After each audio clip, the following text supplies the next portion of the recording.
Depuis plusieurs jours, la fac de Nanterre fait la une de médias. Mort aux Juifs, à la fac de Nanterre, l'antisémitisme prospère, titré Le Figaro, jusqu'à mardi dernier où Sylvie Retailleau, la ministre de l'Enseignement supérieur, s'est même déplacée sur la fac du 92 à ce sujet.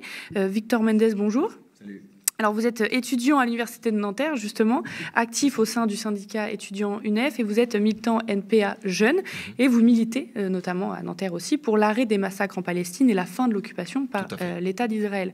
Après la visite de la ministre de l'Enseignement supérieur, vous déclarez « Ils cherchent à diffamer la mobilisation pro-palestinienne pour mieux l'attaquer. N'ayons pas peur de leurs intimidations, amplifions la mobilisation ». Est-ce que vous pouvez nous expliquer ? Il y a une campagne calomnieuse contre les étudiants mobilisés, contre la mobilisation de solidarité avec la Palestine, qui consiste tout simplement à dire que toute dénonciation de la politique coloniale de l'État d'Israël, de son armée, c'est de l'antisémitisme. Et bien nous, au NPA, on affirme que non. Voilà. Qu'en réalité, aujourd'hui, dénoncer la politique coloniale de l'État d'Israël, c'est dénoncer la politique coloniale de l'État d'Israël. 13 000 morts, une proportion importante de femmes et d'enfants. Des hôpitaux bombardés, des crèches, des écoles, des agences de l'ONU, la presse. On est dans des crimes de guerre, on est dans une politique de colonisation totale. Et ça, on le dénonce fortement partout dans le monde. Est-ce que les dizaines et les centaines de milliers de manifestants, c'est tous des cortèges massifs d'antisémites ? Est-ce que l'ONU qui dit que Gaza est en train de devenir un cimetière d'enfants est devenu antisémite ? Non. Il y a ici une politique qui vise à dénigrer, à salir cette mobilisation-là, pour une raison simple. C'est que le gouvernement, qui est complice en fait de l'État israélien, le gouvernement français, il a peur d'une mobilisation étudiante qui puisse gagner de l'ampleur, de la force, qui puisse se massifier. Il a peur que les manifestations continuent à grandir, parce que c'est encore possible aujourd'hui, en France, à Paris, de voir ça. Et pour essayer de faire obstacle à cette dynamique-là, d'un État israélien qui, dans sa politique, s'isole par la barbarie de sa politique, pour essayer de faire obstacle à ça, diffame. Il y a quelques semaines, c'était les interdictions. Maintenant, c'est la diffamation. Il ne faut rien lâcher. Continuer la mobilisation en solidarité du peuple palestinien. Comment s'est passée la visite de la ministre, du coup ? Est-ce que vous y étiez ? Comment ça s'est passé ? Mais en fait, c'était en cachette. Elle est allée dans le bâtiment le plus caché de l'université. Personne n'était informé. Il y avait le préfet des Hauts-de-Seine. Il y avait les députés macronistes, le président de la fac, M. Philippe Gervais-Lamboni, qui s'emploie pleinement là-dedans, dans cette diffamation. Personne ne le savait.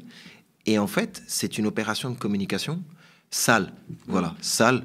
Elle n'est jamais venue à la fac lorsque des néo-nazis sont venus tracter, et eux, c'est les vrais antisémites. Elle n'est jamais venue à la fac lorsqu'il y avait des jeunes sans affectation qui occupaient les bâtiments pour demander une place à l'université. Elle n'est jamais venue à la fac lorsque tu as eu des jeunes précaires qui mettaient fin à leur jour, qui étaient dans des situations graves. Par contre, là, elle vient pour essayer de salir la mobilisation pro-palestinienne. Nous dénonçons l'antisémitisme et on rassure tous les étudiants juifs. Nous serons toujours à vos côtés, comme ça a toujours été le cas à la fac de Nanterre, lorsqu'on a effacé les croix gammées, lorsqu'on a effacé les inscriptions antisémites qui ont pu exister, qui ont été faites par des militants d'extrême droite. Nous serons toujours à vos côtés pour vous défendre. Ne croyez pas aux mensonges qui sont diffusés par le gouvernement, par l'UEJF et par par la presse. Aujourd'hui, cette mobilisation, elle vise à dénoncer une politique coloniale et au contraire, il est temps de la rejoindre parce que nous, on est convaincus d'une chose, c'est que la paix, la fraternité entre les peuples en Israël et en Palestine, c'est possible, mais ce n'est possible qu'avec la fin de la colonisation et de cette occupation. Sur CNews, un ancien chef du RAID expliquait que l'extrême gauche était antisémite, que l'extrême droite ne l'était plus et qu'il y avait un basculement des polarités tout en montrant ces images des tags pour la Palestine. Est-ce que c'est un exemple frappant de cette confusion entre soutien à la Palestine et tags antisémites ? Mais bien sûr que oui.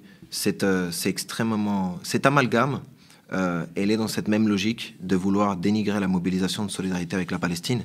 Dire aujourd'hui que l'État d'Israël tue, assassine, ce n'est pas antisémite. C'est dénoncer une vérité qui est constatée par une majorité de la population. Et il n'y a que dans les plateaux télé possédés par les grands milliardaires qu'on voit ça, qu'on voit que ce discours-là est martelé jour et nuit pour que ça devienne une vérité. Mais personne ne le croit. Ce qu'on voit dans les amphithéâtres, dans les TD, on a encore ce matin fait des interventions, c'est que les étudiants sont solidaires du peuple palestinien et sont conscients de cette instrumentalisation qui est faite de l'antisémitisme. Et donc, le patron du RAID, en réalité, ce qu'il a peur, c'est que les gens se disent que l'extrême gauche a raison dans sa dénonciation de la politique coloniale. Et bien évidemment, aujourd'hui, l'extrême droite devient leur meilleur allié, comme elle l'a toujours été. Parce qu'elle a toujours été du côté des puissants, des patrons, des patrons et des empires et des puissances coloniales. L'extrême droite, elle est là pour faire régner l'ordre social inégalitaire, capitaliste. Et c'est pour ça qu'aujourd'hui, elle a un peu gommé son discours antisémite préféré, celui de Jean-Marie Le Pen et des fondateurs du Rassemblement national, pour pouvoir mieux frapper sur tous ceux et celles, en premier chef les musulmans et les Arabes, qui manifestent en solidarité avec la Palestine. Mais le problème qu'a ce gouvernement et l'extrême droite, c'est que ça va bien au-delà, en fait, des peuples arabes. C'est toute notre camp social qui se rend compte de ce qui est fait, et pour une grande partie qui manifeste aujourd'hui en solidarité avec la Palestine. Alors, on ne peut pas nier une montée des actes antisémites et islamophobes depuis la reprise du conflit au Proche-Orient le 7 octobre. On ne peut pas nier qu'il existe de l'antisémitisme à gauche, comme il en existe malheureusement partout. Alors, bien sûr, sans tomber dans les débats de grands plateaux et laver l'extrême droite, hein, ce n'est pas du tout les mêmes proportions, les mêmes enjeux. Alors, du coup, la question qui se pose, c'est comment combattre l'antisémitisme quand on est à gauche, sans tomber dans ce climat de polarisation des idées, avec toute cette diabolisation et banalisation qui se voit des deux côtés. Clairement, il faut rien laisser passer en termes d'actes antisémites, et il faut s'opposer à tout amalgame qui soit fait entre l'État israélien, ses actions, et la population juive. Mais justement, ce qui est hallucinant, c'est que ceux qui font cet amalgame, c'est le gouvernement. C'est la presse de droite comme Le Figaro, qui en fait, en disant que ils assimilent notre critique de l'État israélien à une critique de toute la communauté juive. Mais vous ne lirez dans aucune prise de parole, ni du NPA, ni d'aucun des organisations mobilisées à la fac de Nanterre, ni dans aucun des tracts ou des communiqués unitaires, une seule accusation vis-à-vis du peuple juif, des juifs ou de la communauté juive. Ceux qui font cet amalgame, c'est le gouvernement, c'est la presse de droite. Et donc, c'est eux qui, en réalité, tiennent un discours dangereux, y compris vis-à-vis du combat contre l'antisémitisme. Et en réalité, ils veulent aujourd'hui que les gens soient divisés sur la base de leur confession, sur la base de leur culture, de leur nationalité, parce que ça les arrange, en fait, que le conflit israélo-palestinien soit vu comme un conflit entre religions, alors que de notre point de vue, c'est un conflit entre une puissance coloniale soutenue par des puissances occidentales comme les États-Unis, l'Union européenne, qui colonise un autre peuple, le peuple palestinien, qui lui vole ses terres, qui le massacre et qui en réalité essaye de le soumettre à la pire des oppressions. Et donc il faut que cette colonisation cesse.